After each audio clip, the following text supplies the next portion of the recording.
In a quiet little village, before the world wakes up, the kitchen already smells of life. This is the kind of home where every meal is made with patience and a little love from the earth itself. Step inside this kitchen, no gas stove, no microwave, just fire, stone and hands that have cooked 1,000. Every morning she walks to her little garden, and today the Vendakkai is ready. She picks only tender ones, young, firm, not too long.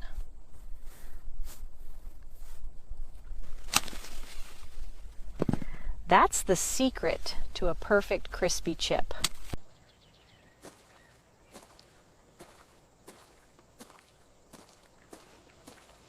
A full basket of fresh Vendakkai, harvested right from the backyard. This is village freshness you can't buy in a store. First things first, a good wash.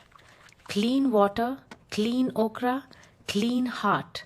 That's how village cooking starts.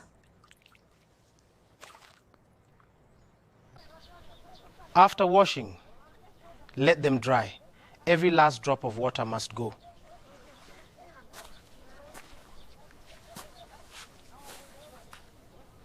Moisture is the enemy of the crispy chip.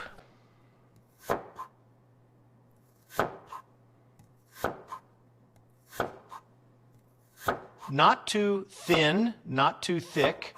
Each piece must be just right so it fries up perfectly golden.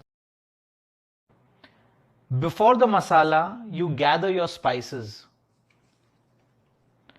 Red chili, cumin, pepper, a little garlic, all measured by instinct, not by spoon. This is the heart of it, grinding fresh masala on the ammikkal. No blender can give you this flavor. The stone does something no mashil can. See that color? That deep, gorgeous red? That's your masala. Ground fresh, ground slow, ground with love.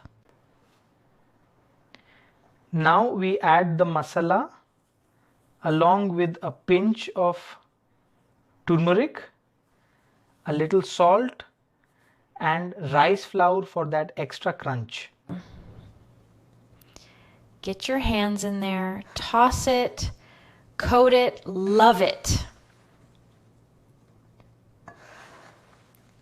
Every single piece must meet the masala. Look at that. Every piece coated, every piece ready. Now comes the best part.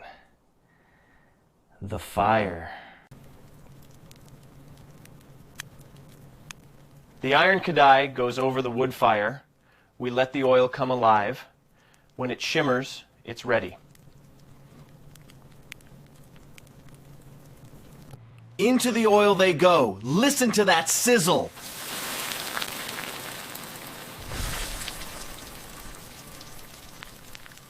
That sound, that's the sound of something delicious becoming perfect.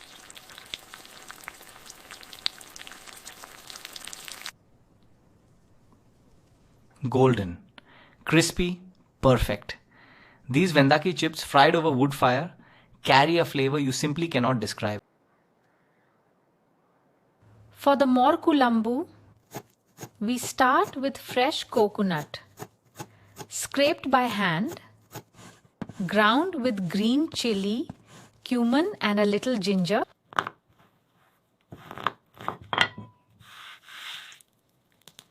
The kudu, our clay pot, holds fresh homemade mor. We churn it smooth, mix in the coconut paste and let the magic begin. The tadka, mustard seeds popping, curry leaves sizzling in hot oil. That fragrance, it fills the whole house in seconds. Coconut paste goes in.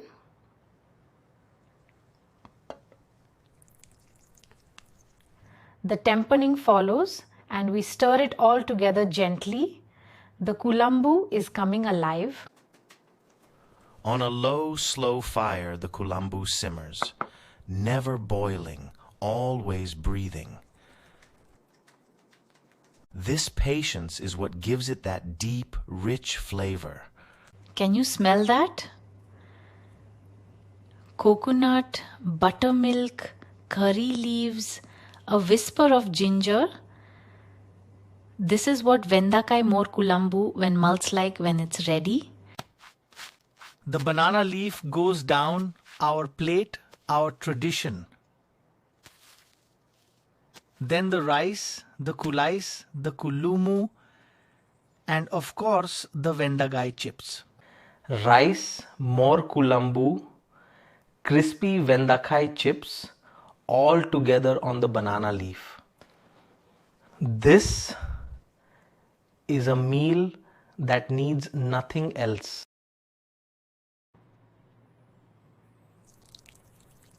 Pour the Mor Kulambu over the rice. Let it soak in, let it spread. Each grain must carry that flavor. The whole family sits together.